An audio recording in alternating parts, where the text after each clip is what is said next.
What's up, everybody? Welcome to the Moose Milk Podcast. This is episode 89. 89. This is Finnegan. He's being a monster. Hope everybody's doing well. Hope everybody had a good few weeks while we were off. We haven't had an episode in 2 weeks. Matt was on vacation, and I've been very busy with work. So, yeah, we're back. And, got a lot to talk about tonight. We got Black Panther Wakanda Forever. We're going to spoil a little bit of that, talking about that, and stuff we've been watching over the last couple weeks. Got a little bit of news going on, so it should be a good episode.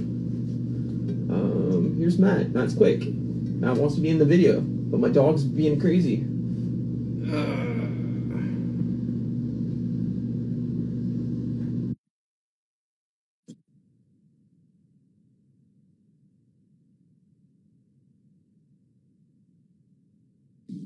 I'm here. I want to be in the video.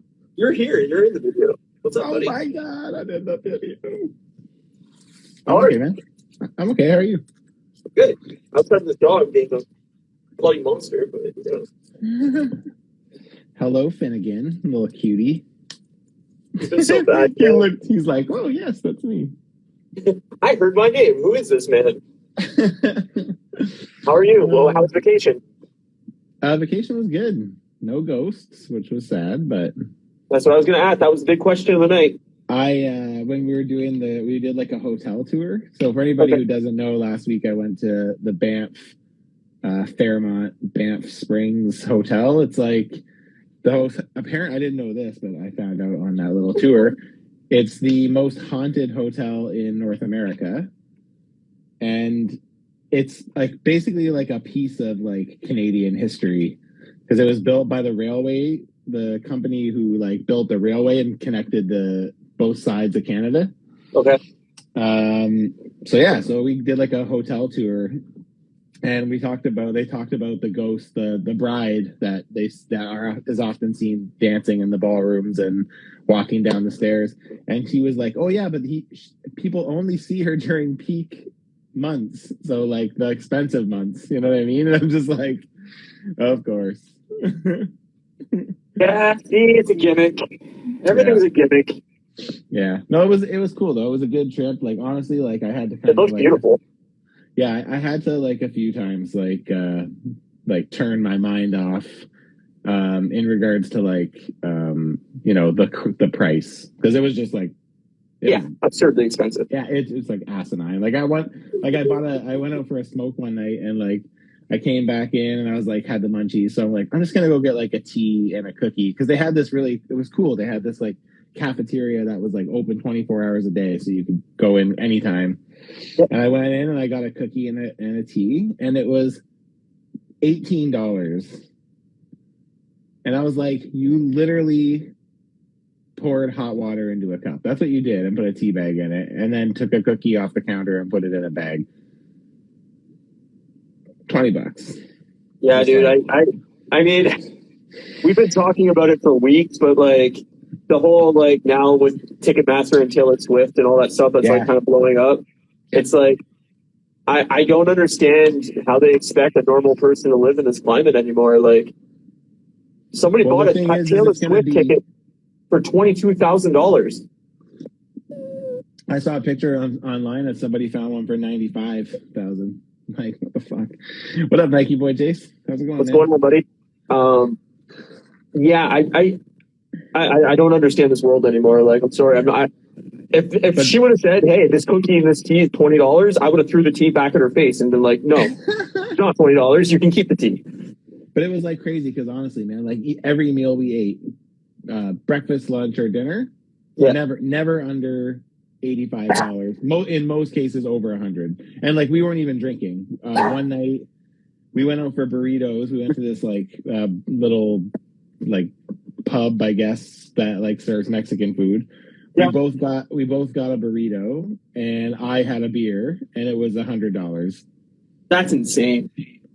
It's crazy. And then the night where Kate had a drink, she had a sangria at a Greek place, and it was like $130. Crazy. Yeah, see, like that kind of stuff, I wouldn't even go. I would just be like, I'm just staying home. Forget it. Yeah. The thing is if you want to eat there, you kind of like, you have to, there's nothing cheap there is like what we kind of found. Like every meal, even breakfast and stuff was like $70-$80. So life, man. I had to like just shut it off because I could like feel like my mom in me like coming out being like, that's absurd, I'm not paying that. But then I'm just you know what, I'm here, I'm here for this, and you know what, like it's not like I don't have the money, it's just that I'm like, oh, give me a break. Yeah, totally. But like, it's crazy when the cheapest thing you do on the whole trip is go to the movies. You know what I mean? Usually that's such an expensive thing, and like, my tickets, my drink, my popcorn, everything was like fucking dirt cheap by like more than 50% of everything else I paid. So the hotel was good, Nike Boy Jace. No ghosts, unfortunately, but I kept reading about it at night in hopes that I would like get spooked out by at least the bare minimum. But that's like me when I go camping, just like slap on Blair Witch Project and just like scare the shit out of yourself. It's like time and setting, man. It does it. It does. Yeah, no, I was looking at trying, like I wanted to go on vacation in like say February or March or something like that to like somewhere nice, but prices are outrageous right now. Yeah, it is. Well, the thing is like, as what I was going to say earlier, is like we're at the point right now where like all of that stuff is for the people who like have money. Like, you know, it's not an everyday, like there was a time where like vacation and fancy dinners even were like a thing, like an everybody thing. That's something, you know, maybe not every week, but like, you know, people could still once a month. But now it's like, it's crazy, right? Like, no, like I was telling you, but I got Jim Jeffries tickets. In my city, and the tickets were only $50, and I was like so excited because I was like, I was just looking at it like on a lark, like, oh well, I know they're going to be like $200 a ticket, so I'm not going to be able to go, but I'll just see what the prices are anyway. And then I looked, and they were $50, and I was like, oh fuck, I'll go for that. Like that's reasonable. That's dope. So so I'm excited. We're in the same boat there because I also bought tickets for a stand-up show this week. I bought Jimmy Carr tickets. He's coming to Vancouver in June, like a couple days before Blink does. So I get to see Jimmy Carr and then Blink right after. So he's coming in February, I think, here. So who, Jimmy Carr or Bill or no, Jim Jeffries? Yeah. So I watched a bunch of Jim Jeffries stand up this week just because I was in the mood. Yeah, that's dope, man.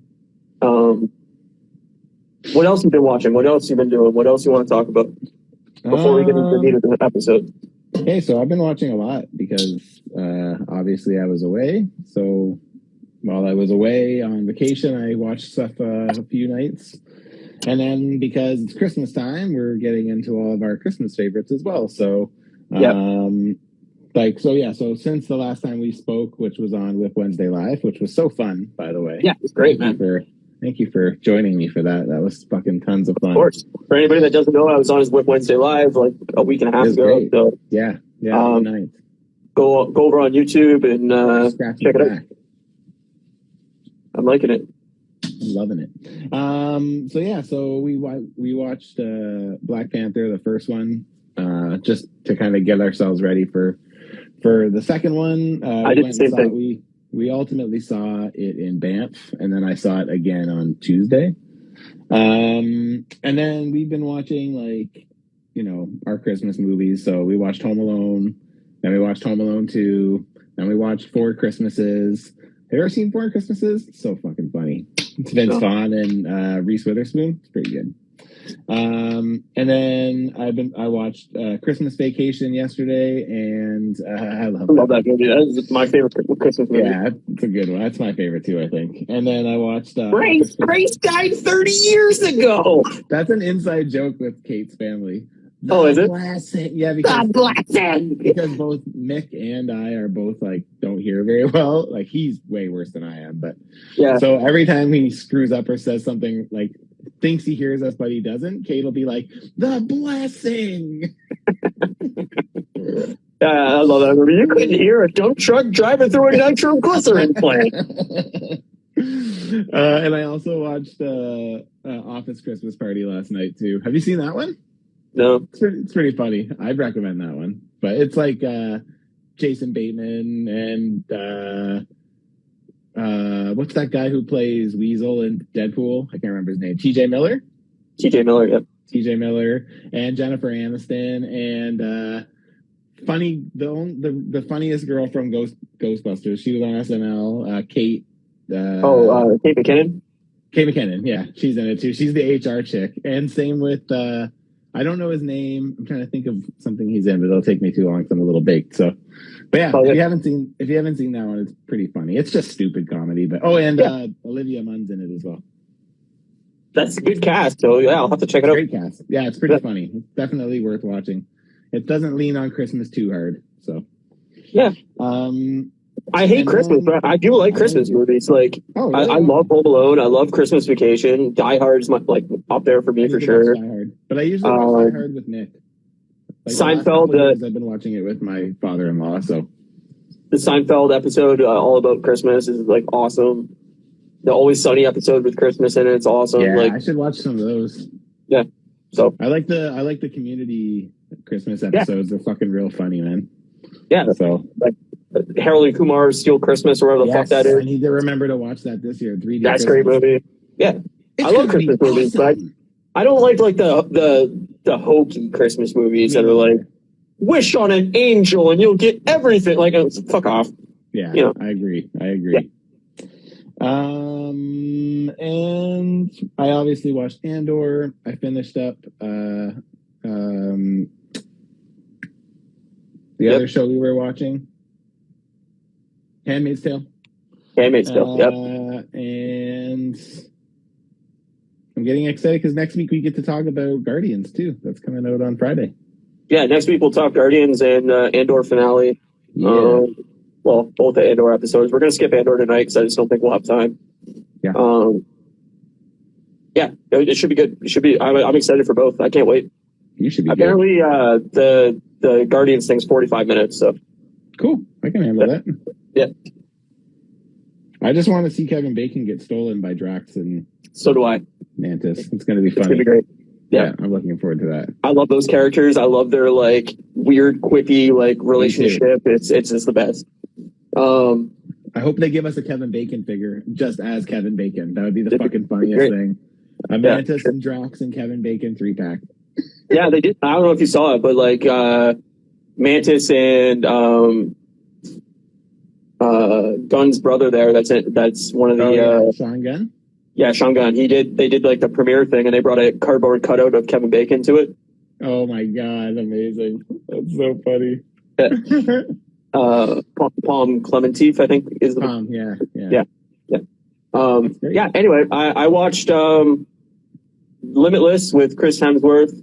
The new. Is that like Amazon Plus? No, Amazon. No, it's on Disney. Disney, okay. It's a National Geographic like 6-episode doc. Oh. Okay. Basically, it's like Chris Hemsworth coming to terms with like aging and his health and everything like that, and he basically sets out each episode to like learn something that can prolong his life, basically. So like one of the first episodes is about like his fitness, and the second episode's like, I'm gonna get these out of order, but like he does like stunts in most of the episodes of like swimming in the Arctic Ocean, like in negative like whatever degree water, and he has to go like 100 meters, and then there's like a stunt where he's doing like a rope climb, and he has to like build up the actual muscle to be able to do this rope climb, and like mind stuff and like all this stuff, just learning about like the way the body works and how like he can extend his life, basically. But like the 6th episode, I'm not going to spoil it for anybody, but even if you're like not interested in the show, I'd watch like the first episode and then like maybe like the 5th and 6th episode, just because like the 6th one broke me, man. I was bawling. Oh, really? Yeah. Oh, crazy. Maybe I will. What's it called? Limitless. It's the 6th episode's the longest episode. It's like 75 minutes long, maybe, but it is really, really good, and it fucking broke me. I was at work on a break watching it, and I just started crying, and I was like, "Oh god, yeah." So I liked it a lot. I thought it was really good. Nice. It's really beautifully shot too. Like it looks gorgeous because it's National Geographic shit. So it's all like, really cool, like 4K fucking scenic, mountains in Australia and shit like that. So it's really cool. Yeah, sure. That sounds great. I also watched Welcome to Wrexham, which is the that's that Ryan Reynolds and Rob McElhenney. It's kind of a documentary-ish thing too, but it's basically about them buying the Welsh soccer team in Wrexham. Yes. It's like 18 episodes long, and I'm not a soccer guy at all. Like I don't like soccer. I've never watched soccer. I think it's boring as shit. This documentary is fucking excellent. Oh, nice. Like, even who's not like a sports guy, I think you would like it. Like, they're a huge part of it though, right? Ryan and they're in every episode. Like it's about them buying the soccer team. They own the soccer team, and they're not like soccer guys really either. Like they're not. They're American, American and Canadian, and like they're into hockey or football or whatever, and like they basically decide to do this, and they're like two of the most likable dudes ever. Like, you just watching the show, you're like, you root for them just because of how likable of people they are, and it's an exciting doc. Just like, I don't even care about soccer, but like just like even watching the highlights of the games and stuff like that, like you get really into it. And I think even if you're not like a sports person, I think you'll really enjoy it. Like, I think it's a really good watch. Nice. Yeah, so I recommend that as well. Anything else you've been watching? Not really. I played a fuck ton of God of War Ragnarok. I'm almost done. I'm like 33 hours in or something like that. So, yeah, it's good. I enjoy it. I recommend it. But yeah, other than that, I haven't had work's been a nightmare. So, yeah, I get you. Yeah. I'm off this coming week, so I actually scheduled a day because I still haven't started playing that Ninja Turtles game. So I actually scheduled a day to just like wake up and start playing that game. I'm just gonna play it right through in one day. So nice. It's not long. Like, you can probably beat the entire game in like 3 to 4 hours. Yeah, that's what my friend told me. So I'll just do it in a day and have fun with it. And yeah, it's great. Can't wait. Thank you for asking. The Walking Dead finale. No, I haven't watched The Walking Dead in literally probably 4 seasons, so I'm way, way behind on it. Like, that show really fell off the cliff for me. So. Yeah. I think I stopped watching in season 8, so whatever season they're on now, I haven't watched it in years. 15. Yeah, that's about it. Nice. Nothing too else exciting, but obviously I did watch Wakanda Forever and Black Panther and Andor and all that stuff too, but nothing to really back there. So. Oh, I know. Trust me. So, do you want to get into Wakanda Forever? Wakanda Forever. Very good. What'd you think? Without spoilers, like, we'll just get into like what our thoughts were first. I'm gonna spoil it right now. Ready? 5, 3, 2, 1. That doesn't even account. That wasn't even a good. 5, 3. Good. I missed the number. That's okay. Yeah. No, I'm not gonna spoil it. Yeah, it was okay. Like, I didn't hate it. I just, I guess like my like overall kind of thoughts on it were, it was really long. Usually I don't mind long, but it was really long. I agree. And it was like pretty depressing, which again, I understand why it's depressing. Yeah. But yeah, I found it pretty depressing. So, yeah. So I will say that it made the second viewing challenging. And like, there's definitely a lot of things that like I really liked about it, but there's also a lot of things that I was like, nah, we already did this. And I totally agree. Yeah, it was fine. I don't know. We're all very much on the same page. I will say that, especially considering how much of a wimp I am these days, I know I've talked about it on this before, about how everything makes me cry now. Totally. I was surprised that I did not cry once during either viewing of the show. Not even a little bit. I teared up a little bit at the beginning. Just seeing like his mom and his sister's reaction to everything going on at the beginning. Like, it definitely made me tear up a little bit, but yeah, I didn't find it overly moving either. Like, which is weird though, because I read a lot of people saying that like I cried through the whole thing, and I'm just like, really? Like, I cry through everything now. Like, I'm a little fucking wimp now, but like, I'm the same way. But like, I don't know. It just doesn't. I don't know. It didn't make me cry. I don't know. It's okay. Yeah, I mean, I feel very similar to you. It was way too long. Way too long. Like, it needed to be trimmed by 40 minutes. it felt very bloated. It felt, without spoilers, it felt very un-Black Panther-y. It didn't have the same joy or I don't know. It didn't have the same vibe as the first film at all in any way. Like, I found it very, I don't know.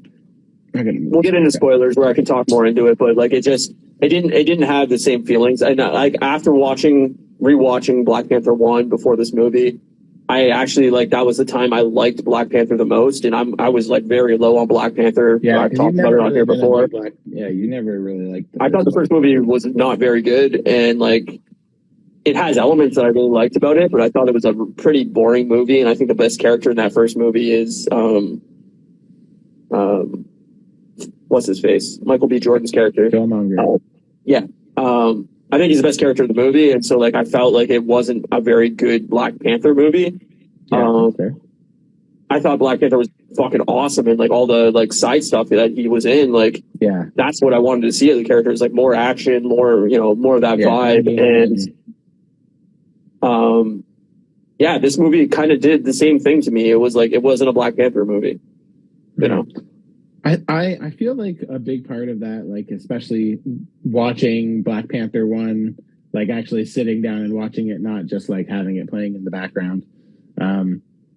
Like I think the thing I liked the most about, because like as much as I did like Black Panther 1, I know I liked it more than you did, but I didn't think it was like the best Marvel movie ever. I liked it, but again, I had similar thoughts where it's like, okay, we've seen this story before, so.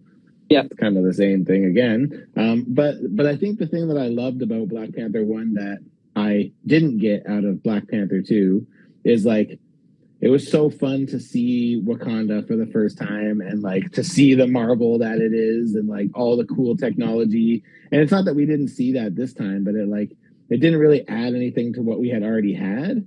And one of my biggest beefs, which again is maybe slight spoiler territory here, but I mean it's not giving storyline away, but like my hope was that in this time we were going to get to do that with Namor's home, but like what we got left me, but it didn't really do what I needed it to do. So but yeah, I don't know, I didn't dislike it, I just neither did I.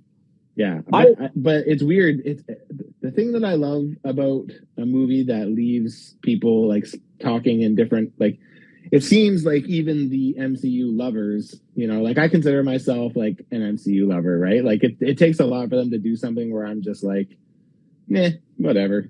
Sure.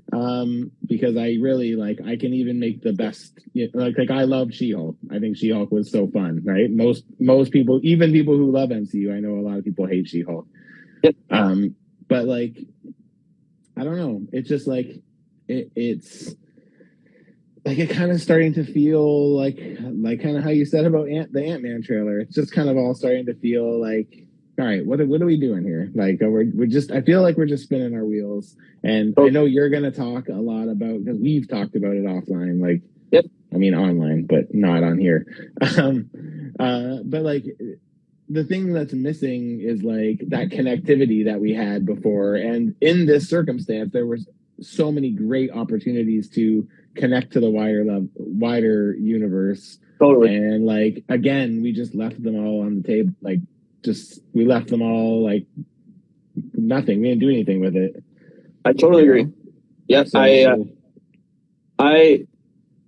I mean, let's just dive into spoilers so we can openly talk about this. Like, we'll end it with this. Did you like it more than the first Black Panther movie? No. I think, I don't know.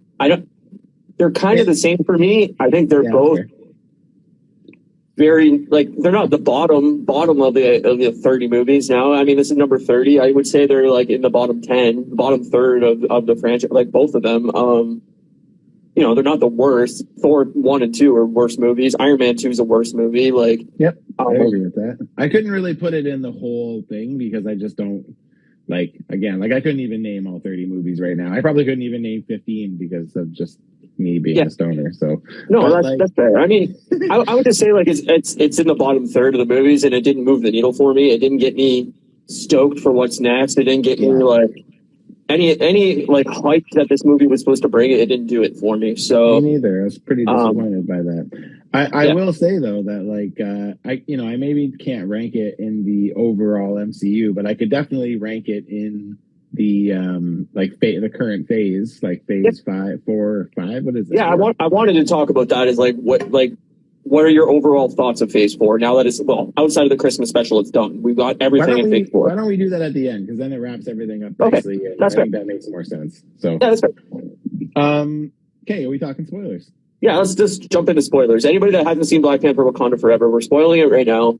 So if you're not into spoilers, hop out. Alicia. Yeah, but don't. You can stay. Let us spoil it. It's no big deal. Grab the pod later on podcast services, or check this out later. But we want to spoil it. We want to talk about it. Or just stay and just ruin your life. I don't care. We're not even that good at recapping. Like if you stick around, you'll only get the main bits. You won't. Honestly, it'll still be worth seeing. I think it's more fun the way we do it. I hate like watching a recap episode where they go over every single beat of the movie and then the podcast ends up being longer than the actual movie.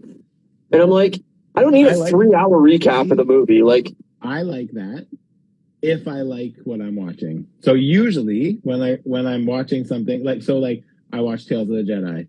Then I went and watched like a super long breakdown of every single episode because they walked through all the things that I maybe didn't know. Because like, with Clone Wars, I really only watched through it once. So like I miss a lot of shit that are referenced in there, right? So, I pick up a lot of things. But if I don't care enough about it and I don't want to know more, then I don't go down that road. But if I like it, then I do. So I don't know. I just think watching a recap that's longer than the actual thing that you're recapping is just absurd. Like, I'll just go watch the movie again. Then, like, I don't know. I don't. It's less about knowing what happened in the movie and more about having a perspective from somebody who maybe is a bigger fan than I am. That's the way I kind of. Yeah, no, and I get that too. But like, make it 30 minutes, make it 40 minutes. It doesn't need to be 3 hours. Like, I know, even speaking as somebody like thinking of like Obi-Wan and the Inquisitors and stuff like that, like. Somebody like yourself, right? You don't read the comics. You don't know. No, like you didn't know what those were, right? And like, I knew what they were going into it. So it, like, for me, it made that way more exciting. For you, you're just like, yeah, it's just some guy and he's got 2 lightsabers or whatever. I get the fandom side of it, but like, I'm just a person that I'm like, I don't need 3-4 hours of like I can't stand podcasts that are like over 2 hours. Like 2 hours is my limit. If you're going longer than 2 hours, I'm skipping half your episode because there's just going to be filler. That's why I like to keep these short and sweet. I like to keep these around an hour because I think people are just busy and like, I don't know. I don't want to waste people's time. Yeah, that's fair. I love wasting people's time, so we are going to constantly butt heads about this. That's fair. We can make this episode 4.5 hours long if you really want. Excellent. All right, Wakanda Forever spoilers. Without getting into like every beat of it, I feel like there was just way too much shoved into this movie where I feel like this is like 3 different scripts put into one. And obviously, like, we know it had issues and they couldn't plan for Chadwick's death and like they had to rewrite the movie. And, but I felt like that during the movie. I felt like this is a mess of a script and they have no direction in this movie. They don't know where to go in this movie. And it's like, we don't have a Black Panther, so we're going to make this the Namor movie. And it just didn't feel like a Black Panther movie to me at all. Like, it felt like it should have been called Namor.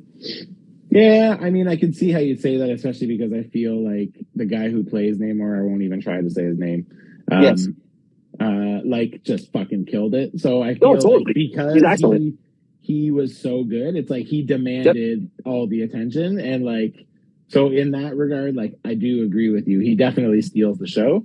But I would argue the fact that this isn't about Wakanda, because I feel like it very much is. It shows what that community does after another striking loss. First they lose T'Chaka, and then they lose what's his name? Like the guy who Killmonger kills when he beats him in combat. I can't remember his name right now. I know who you're talking about. I can't remember that guy. And then they lose T'Challa, right? And it's like, this is all in like a couple years, or presumably a couple years, right? So I think it's important to kind of see what we see in Wakanda and like how they are kind of trying to band together. But like, I agree with all that. Like, what do you like? Okay, so like we start the movie off with like basically Shuri's trying to figure out a way to like cure. She's trying to find a way to like recreate the purple herb so that way she can give it to her brother to hopefully try to beat whatever kind of disease he has. They don't actually say what the disease is. He dies from an unnamed disease, which I think, which I have to say is like kudos to them for going that route. Like I feel like that was a good way and like to just, you know what I mean? It like. You don't have to make it like he dies in combat or something. It's just like, man, he died like he actually died. Like, and it was a surprise to everybody. Like, it really was a surprise to everybody in real life too, right? So, totally. So yeah, I thought that was good, and like I thought it started good, but we needed to have Black Panther in the movie. Like, the problem with the movie for me was that like that all beginning part was, I think, fine. I had no problem with it, but then we don't get Black Panther in the movie until like the last 40 minutes of the movie. Yeah. And it's like again though, how do you do that? Like if it's just like, somebody needed to take the mantle at the beginning of the movie. Yeah, I don't know. I don't agree with that necessarily. But I mean, because again, you're building up on like how these people rebound from losing such a pivotal person in their community, right? So, I agree. Like, I like the build up. I like the slow build up. It felt way too long to me. Like it was like a 2-hour drag of like the main part of this movie isn't even in the movie. Yeah, I guess if you're just looking at it as like this is the Black Panther movie, so Black Panther should be in it. I guess if you just look at it that way, then yes. But that's like having an Iron Man movie where there's no Iron Man in it. Like it's like. But I'm going to see a Black Panther movie. I'm not. If the movie was just called like Wakanda Forever, then okay, it would have been a different thing. But you kept the Black Panther. Yeah, but they keep the Black Panther to tie it to Black Panther because I know, but it wasn't a Black Panther movie. It was a Namor movie. I guess. I mean, I don't know. Like, I'm not saying you're wrong because I do agree that you're right on that. But to just say you can't call it a Black Panther, like, yeah, I feel like it still plays. Like, I feel like if you watched 5 random Marvel movies and Black Panther and Wakanda Forever were in it, people would be like, those two go together because it's just like, it's pretty obvious that they go together. They do go together, but like, I just feel like it needed to, there was script issues with the movie. It needed to be rewritten. It just needed to be rewritten. There's too much in this movie. They try to do way too much in this movie and nothing feels like it has enough time, but then the movie is way too long as well. Yeah. I feel like they could have done way more on Namor and like his whole like life in his underwater world and like all this stuff. Like it would have definitely felt very Avatar. And I think that's just because the timing is like Avatar 2 comes out in what, a month or whatever. Yeah. And half this movie felt like an Avatar movie. Like it definitely, the underwater stuff, all their, blue skin people and everything. Like I'm like, this is Avatar. See, I don't know if I agree with that either. I think my biggest issue with the whole underwater thing is like, I remember watching Aquaman, there are bits that I saw when I was on the plane or whatever, and I was like, man, Atlantis looks so cool. I mean, there's some crazy things, but like, like overall, I was like, that's cool, right? And then it's like, you see Wakanda and Black Panther 1, and it's like, whoa, so cool. You have vibranium and you can do all this cool shit. And then Neymar's like, this is my home. And it's just like murky, and you just see like lights flashing through, and you're like, well, that's what I'm saying is it needed more time. We needed more time there. Like I wanted to actually see more of that world. I wanted to see it clearer, but the problem is it's just all underwater. So it's like, there's just nothing really to get excited about, right? And it's like, that's what I kind of assumed. I assumed we were going to get to experience. I know they were switching it from Atlantis to like Aztec stuff. So like, yes. I knew we wouldn't see Atlantis, but I figured we would see something kind of similar to Atlantis, something on a grander scale like Wakanda was in the first one, but it wasn't. It was just like this murky, like. No, I agree. Like that's what I'm saying. It's like I wanted more of like the scope there. I wanted it to feel like breathtaking and like really explore like that world. And we just. Yeah, you're right. It was like a murky, like one room place that we just basically were like in a cave, and like that was the whole city. And it was like, okay, these people have been living under the water in the city for hundreds of years, and this is what we get of it. Like, it just didn't feel like breathtaking or like wowing in any way. Like, better. I wanted more of it. I wanted to see it and like really like explore it. you know? I did like Namor as the two standout things for me in this are Namor. I really liked him. I thought he was interesting. I thought I bought his story. Like his story seemed like Totally. a good logic for why he would be doing what he was doing and trying to protect his people, which I loved. And then the other thing that I thought was really great is and again, it sucks because I just feel like they all just kind of do the same thing, but the cast, I think Lupita Nyong'o, is that how you say her name? But Lupita Nyong'o, she was fucking incredible. Angela Bassett was so awesome. I fucking always love. What's that? Denai Guerrero, I can never pronounce her name, but I like her too. But I like Winston Duke a lot too. So I love M'Baku, and I liked M'Baku a lot. I wish we would have spent more time with M'Baku. Yeah, well, this is what I kind of thought was going to happen. Is I really thought that at the beginning, M'Baku would take over the Black Panther, whatever, as the Black Panther, and then maybe realize that he's not cut out to be the leader or whatever like that, or them as a society saying or whatever, some form of you're not ready to be a leader, you're not ready to be the Black Panther, and then him handing it over to whoever. But it just felt like it needed more Black Panther action scenes in this movie, because there's a lot of really slow periods in this movie where I was just we got to push forward here. This could be trimmed. This could be trimmed. This could be trimmed. There was a lot of that. I agree. And I mean, we haven't even got into the whole Ironheart, Riri Williams part of the movie, but that whole thing to me, and I told you this, in my opinion, that was the entire segment of that should have been cut out of the movie, because they didn't give nearly enough time or explanation to her character, to her ambitions, to who she is, why she's building an Iron Man suit, why she has this love of Iron Man. There was just nothing in that movie that had anything other than she's really smart, she lives in the States, she's searching for what do you call it? Vibranium. And she's not searching for it. She just made something that could discover it. Sure, but for a school project, not even. Yeah, but I'm just saying, I wanted an arc there of okay, as a child, Iron Man saved her or her parents or whatever, and this is why she loves Iron Man, and so she dedicated herself to being a smart woman and going to MIT and learning whatever it is that is required to build an Iron Man suit, and this is why she's building it. And then after Stark's death, she decided fuck, I need to take up this mantle. But she's not going to go buy Iron Man because she's this badass chick. So why not take on another, Ironheart or whatever? They could have had some deep explanation of it, and instead it's just basically she's Ironheart. Let's take off in this Iron Man suit that took this guy that's a billionaire to build. But no, she's just a student and she can do it. And it just felt very all right, we're just chucking this in the movie because we feel we have to.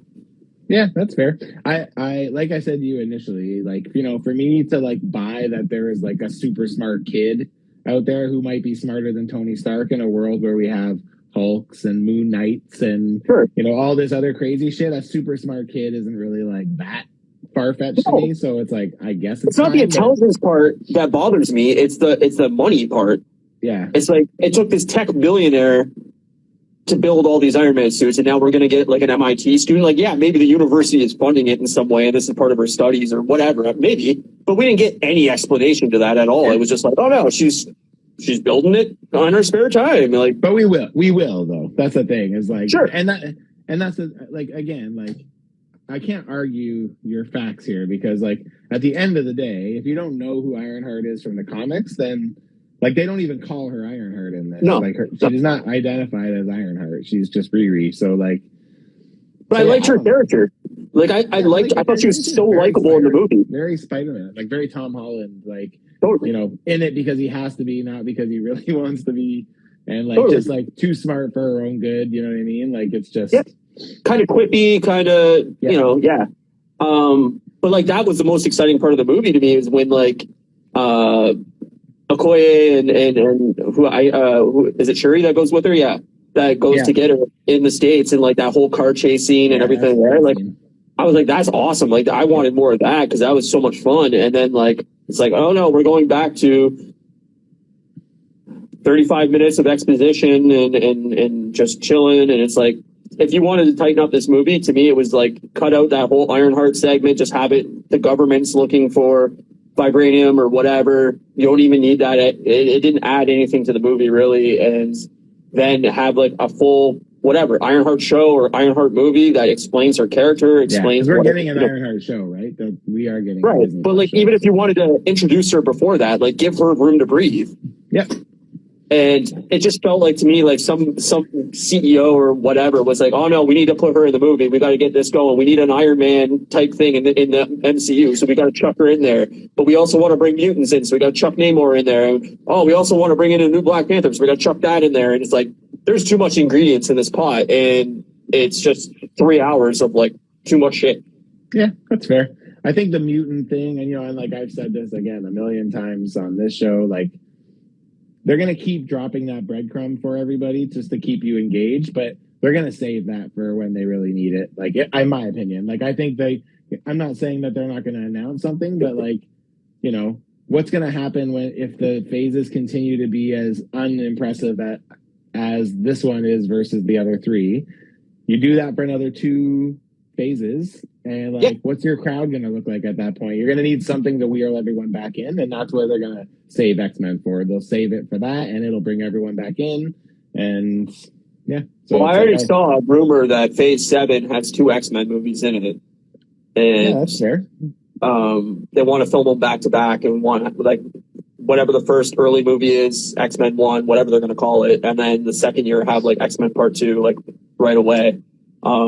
I assume it's going to be kind of like the Avengers, like Infinity War and Endgame, where they're like kind of shot back to back. They come out really quickly. Like a year apart.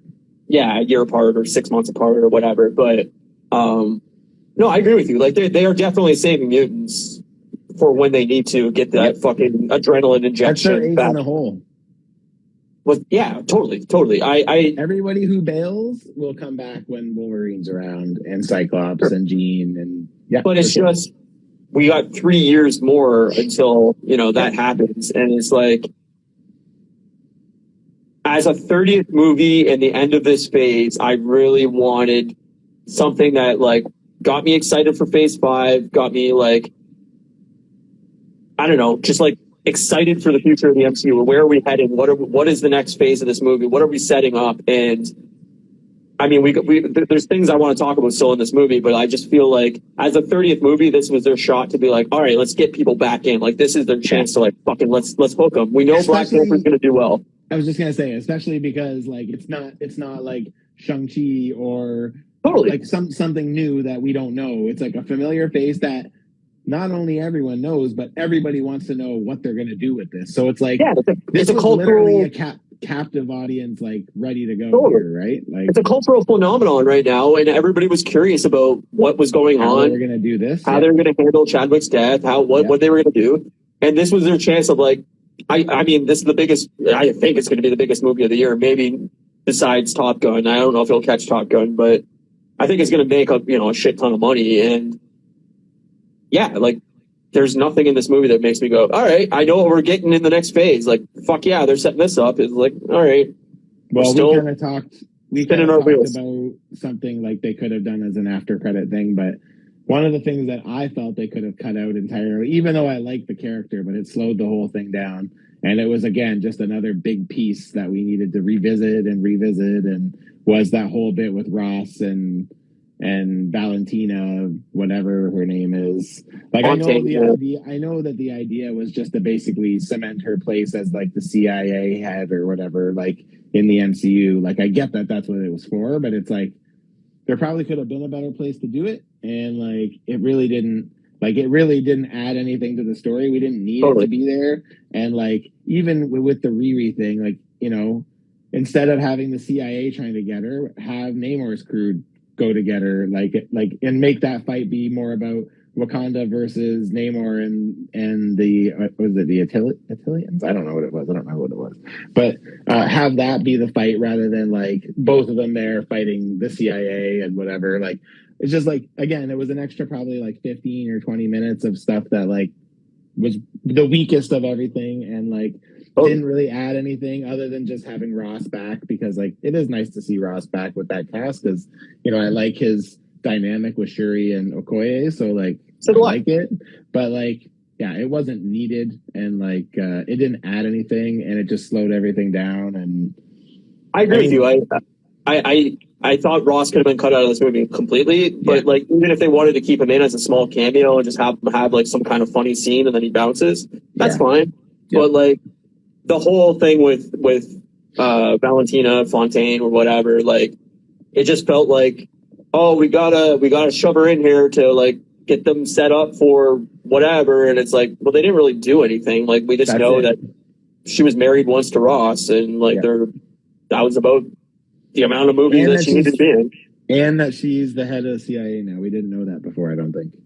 We know her role is in this, right? Yeah, she's the new director of CIA. And we also now know that she loves the idea of yielding vibranium for her own devices. Like that was made pretty apparent too, right? When she's like, oh, I always think about what it would be like to have that or whatever, right? So I guess it does a little bit, but it's just like, again, we could have done that elsewhere. I feel like the reason they did that is because there's like rumors that the Thunderbolts movie is going to basically be about her building the Thunderbolts and then them trying to invade Wakanda to steal vibranium, is like, I think one of the rumors that what the Thunderbolts might be about.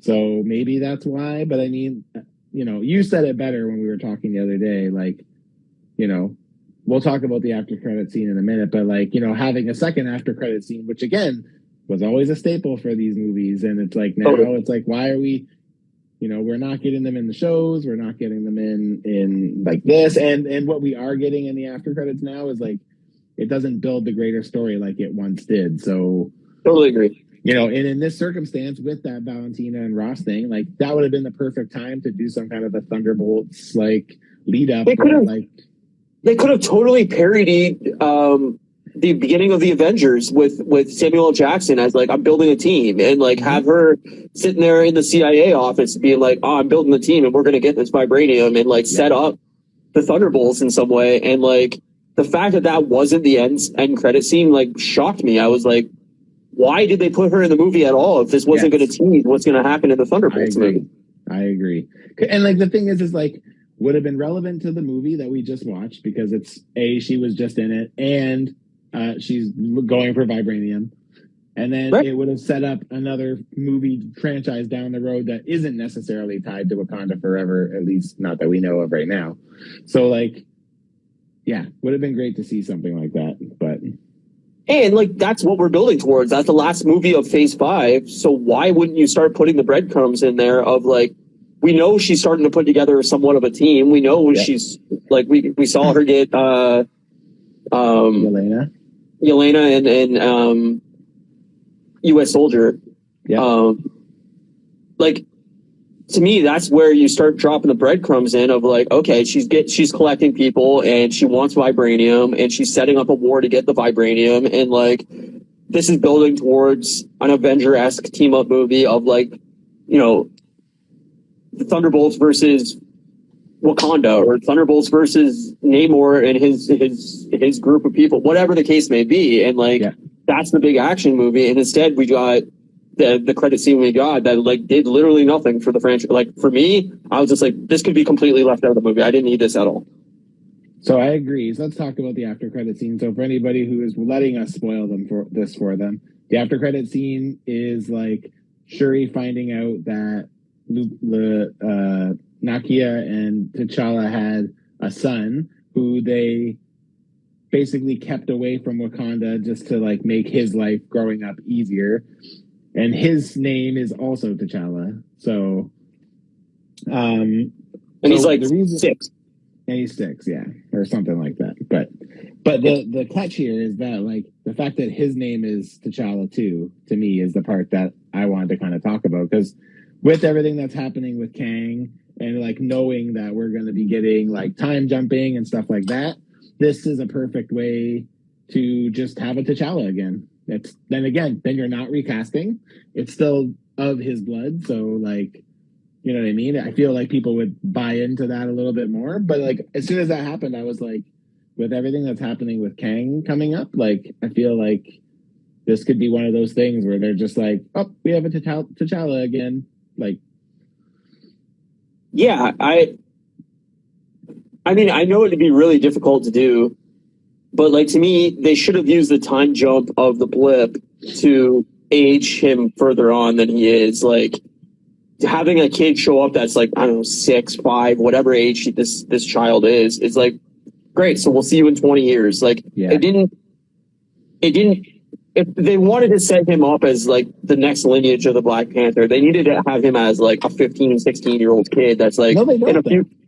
Well, they don't, because this whole saga is all about jumping over the multiverse. I know. As long as he exists, it doesn't matter, really. But then why introduce him at all? Like, I know you got at that point, why not just pull back Chadwick? Like, that's the argument to be made, right? So, yeah, but you can't. He's actually dead. Like, no, I know that, but that's what I'm saying is like, if you're going to jump through the multiverse and pull out his kid, then why wouldn't you just go ahead and do the same thing? I know what you're saying. You can't do it because the actor's dead. But what I'm saying is that this could be a way to like get around that, to basically say like, well, he's still T'Challa and he's still of the same T'Challa we know and love. He's his son. He's just, but I agree with you. I'm still worried for the day when I have a feeling that like that Avengers Kang Dynasty movie is going to have a secret cameo by Robert Downey Jr. I just do. I think they're going to go through. I think he will too, for sure. The multiverse in some way. Yeah, they're going to bring Tony Stark into it, and he's going to have a small cameo. It's going to be kept secret, and everybody's going to lose their shit in the theater, and that's going to be like the big secret of the movie. And like, I think Chris Evans will eventually be back too. Totally, I have a feeling he'll be back in the Captain America movie. Like, I think it's going to be. We have the arc of the movie. It's going up. Something goes horribly wrong where he gets his first big defeat or whatever happens, and then he needs a pep talk, and it's going to be old man fucking Joe Biden, Chris Evans. Captain America. Yeah, it's going to be old man Chris Evans coming in and going like, "Hey, you need a pep talk, slugger? Here you go." Like, and then that's going to be like the arc of the movie is like it gets him back on track and it gets him, bought back in or whatever. Like. They'd be silly not to use these. Just watching you talk, he's like, yeah, because I think he thinks I'm talking to him. So, he's like, I agree, Dad. Yeah. Sometimes I wonder if, like, when I'm watching TV and he's just sitting there, like, laying there watching it with me, I'm like, do you actually comprehend anything going on in the show? Yeah. And he looks at you at a pivotal moment. And you're like, Yeah. Exactly. I don't know. To me, like the after credit scene was just, it was a complete waste of time. It didn't need to be included. I love the fact that they want to carry on his legacy, but like, that's not the credit scene that people want in these movies, in my opinion. Like build something towards the next phase, especially with it's the last part of phase 4. Yeah. This should be your hook into, hey, make sure you're going to go see Ant-Man in March or February, whenever the fuck it comes out. Or just something, just anything to build the series forward. Totally. So, I miss that. Like I looked forward to the credit scenes in the first 3 phases because we knew it was a little tease of what's next. And now without that, I just feel like they're not building towards anything. Nothing in this phase outside of Kang really feels like it mattered in any way. Well, the thing is even the Kang stuff we've gotten has been minuscule and minor. Like it's nothing, right? We know there's a multiverse. And that's it. Like, we know there's a multiverse, and we know Kang is a guy that is fucking with it, and that's about it. Yeah. And I don't know, when you have more movies and shows than ever in this phase, it's just like, I don't know if we needed half this content. I don't know if any of this content really mattered in any real way. I agree. That's the thing for me that I'm finding right now is it's just like without having anything gelling it all together. It's not that I don't like it. It's just like, and I've referred to it as being their strongest strength that they're just benching is like the interconnectivity between the whole universe is like one of the coolest things about it. So then like when we don't get it, I feel like I'm being gypped because it's like, yeah, totally.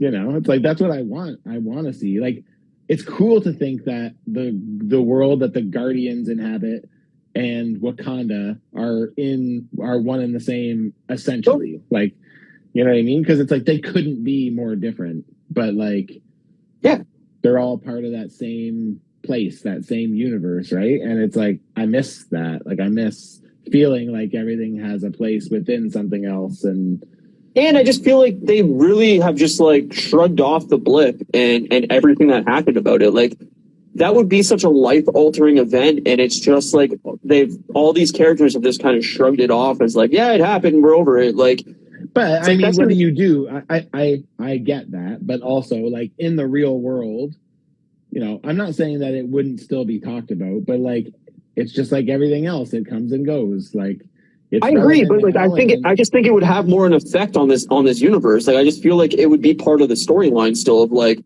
I think they'll use it where it makes sense to use it, but the thing is why talk about it if you're not going to actually use it for anything? Like, but that's this entire phase is why talk about it if you're not going to use it for anything. Yeah, I agree.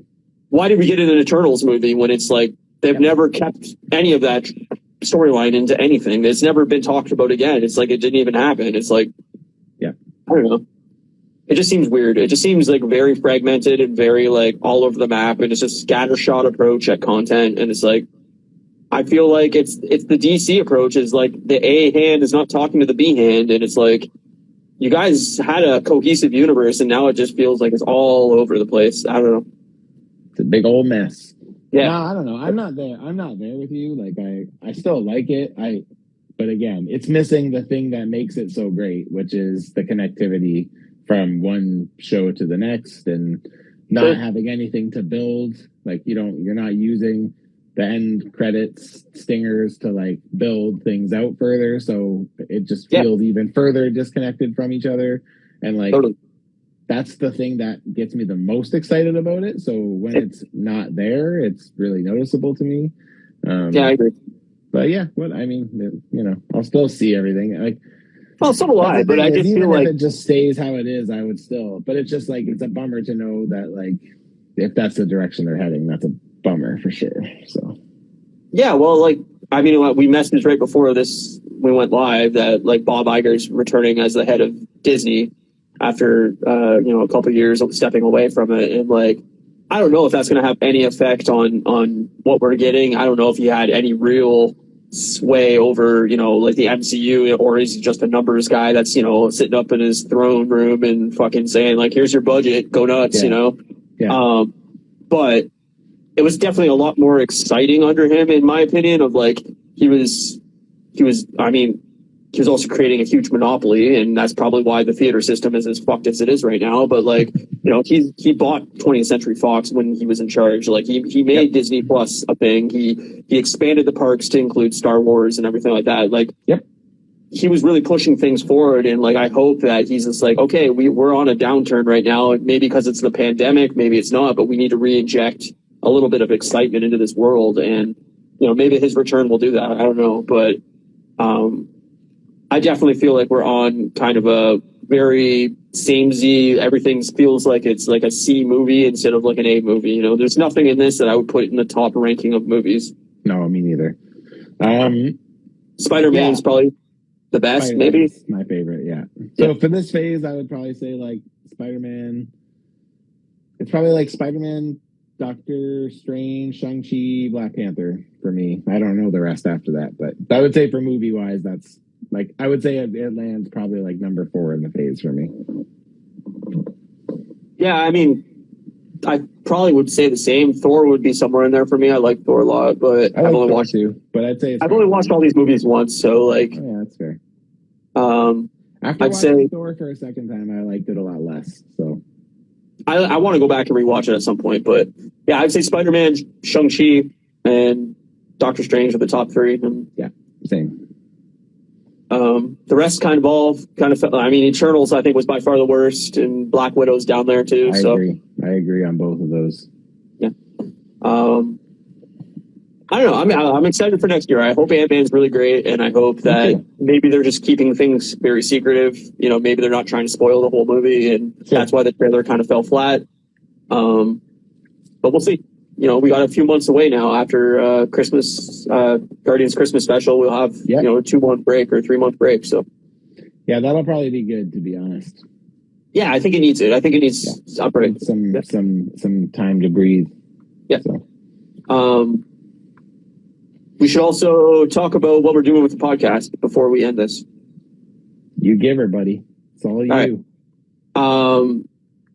So after Wednesday, when I went live with Matt last week, I kind of realized that like Instagram does not allow us to do what we want to do with the podcast. The streaming live on Instagram is very restricted. I don't know. Yeah, it's a poor experience. I mean, there's not a lot of things we can do with it. They don't let you use mics on the live. We can't stream through a laptop or anything like that. It has to be on a cell phone because of the way Instagram works. YouTube just lets us do a higher quality show. It's going to look better. It's going to sound better. It's going to give us more options for, whatever, watching trailers together, showing, posters of things together, like doing side things with multiple streams, multiple videos. So come January, we will not be doing the podcast live on Instagram. We will be moving exclusively to YouTube, and the podcast will still be available on podcast services. That won't change, but the Instagram page will probably just be like lives of or notifications of when we're going live on YouTube and some Lego pictures and stuff like that. Maybe I'll do some Lego streams on Instagram, but overall the podcast will be moving to YouTube just because of the quality that we can do there. It'll look better, it will sound better, and I think that will get us, at least in theory, a better quality product, Yes, I agree with that. We're very stagnant on Instagram. Like we've been stuck at 160 followers for, I don't know, a month maybe now. And that's fine. I appreciate everybody that watches these. I appreciate everybody that comments and hangs out and everything like that. It's not that I expect the podcast to hit 10,000, followers and this is going to be some massive thing. We do it because we love talking to each other. We love hanging out and chat.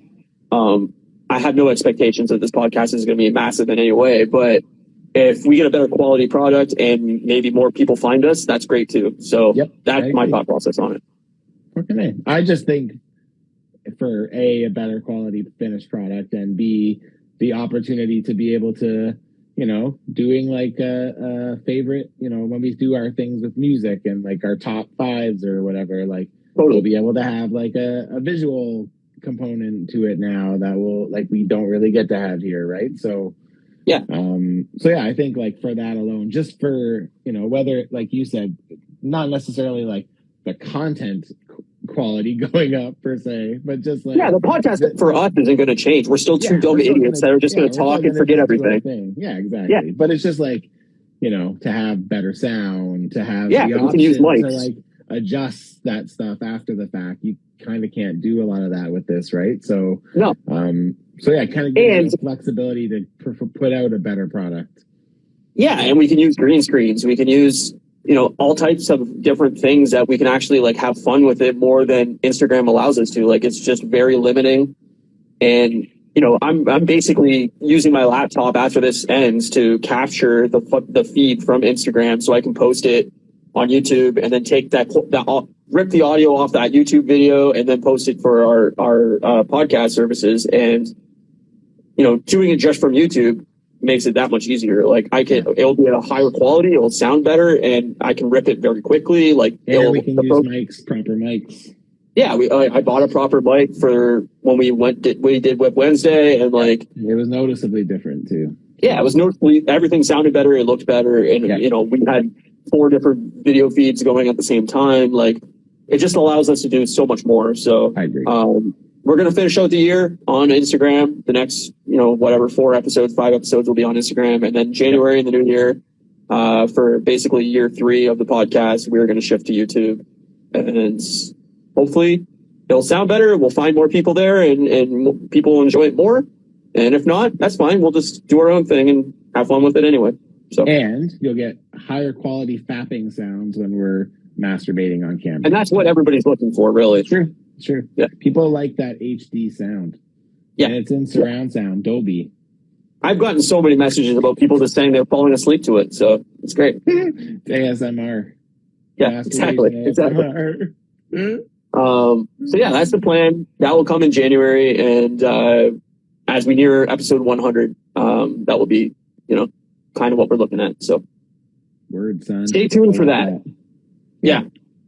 Be good. Also, before we leave, shout out to Green Ranger and everything. You know, Yeah, what a bummer thing to wake up to. Well, I can't remember if I said this to you or not when you messaged me this morning. You sent me that thing.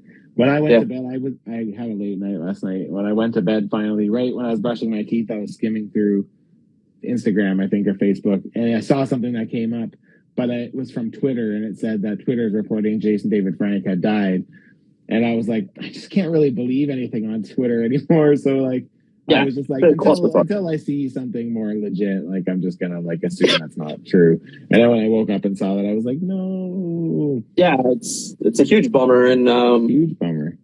I was a huge fan. Like we both were Power Rangers. He was my like favorite. Always. He was my favorite. I remember playing outside as kids, like with friends, and just always wanting to play Power Rangers and being Green Ranger, and like using sticks and shit outside as like the fucking Dragon Zord fucking whistle thing. Like exactly. Like I was a total nerd for Power Rangers when I was like, I don't know, 8, 9 years old, whatever. And like, it's a bummer. I mean, fuck, if you're having bad thoughts, man, seek help, get help. Don't kill yourself. Yeah, man.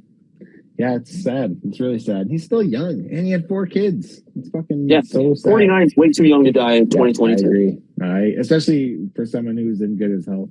Like he was like, still actively performing like karate and all that, and whatever he did. I don't know exactly what he did, but like, I mean, active in that, right? So, it's probably hard to go through that and be a public figure, but you're an icon to tons of children, and a lot of kids look up to you, and that's be that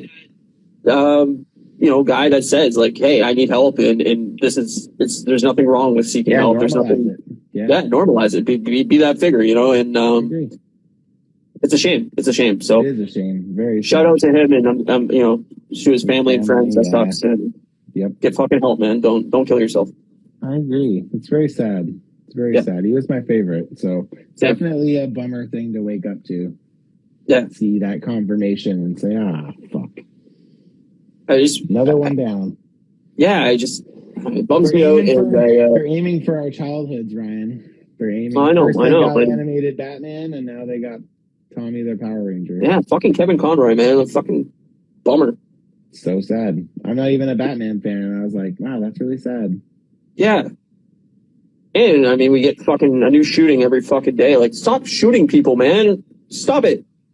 Who cares if somebody's different than you or has different ideas than you? Just fucking don't talk to them then. Leave the room. Go somewhere else. Like, stop killing each other. It fucking bothers me, man. I know, me too. It's sad, and it's, we shouldn't get into this because it's too political. Yeah. But no, just stop. That's all I'm saying. Yeah. It doesn't even have to be a political thing. Egged on, right? It's egged on by that party, so it's just like 100%. But you make your own choices, man. Just fucking do your own thing. Find like-minded people and fuck off. Just stop hurting other people. The problem is if your like-mindedness is and your mind is that you hate gay people, then I don't fucking help because you shouldn't hate anybody. We don't want you to find your people in that case. No, I just want you to leave people alone then. Yeah, honestly, I'm the same way. I'm just like, man, why can't everyone just do their own thing? Like, who fucking cares? Like, let them. Like, how is it hurting you? Yeah, it's not bothering you. They were in a club, right? Like a gay club. So like, what the just fuck let them have fun. To you? Yeah. Why does that bother you? It's annoying, man. I don't understand it. Go in there and meet somebody fun and make a new friend. Fuck off. I don't get it. Anyway, I hate people. I stop dying, people. This is just silly. Fuck everyone. I am on Wednesday night this week, just by myself, and then I have a couple things coming up in December that I'm pretty excited for. I'm gonna do a Secret Santa show with the guys who I run the show with, Ethan Supley Customs and Draven Arts.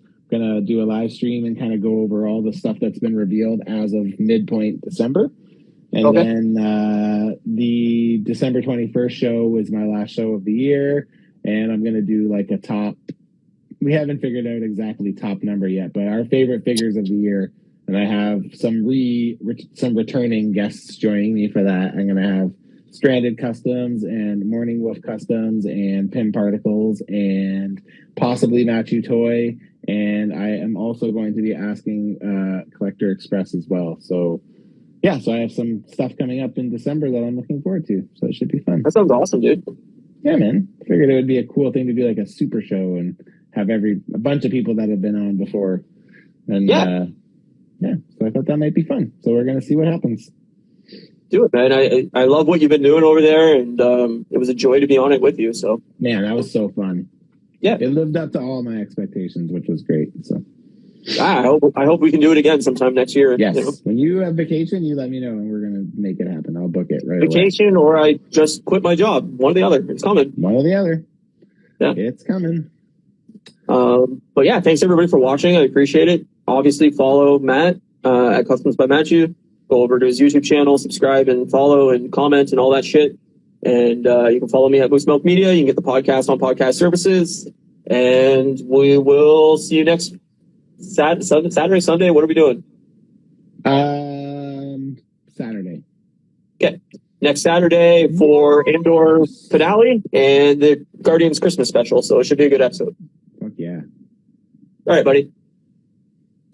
I'll see you soon. Thanks for joining me. Out, homie. Bye.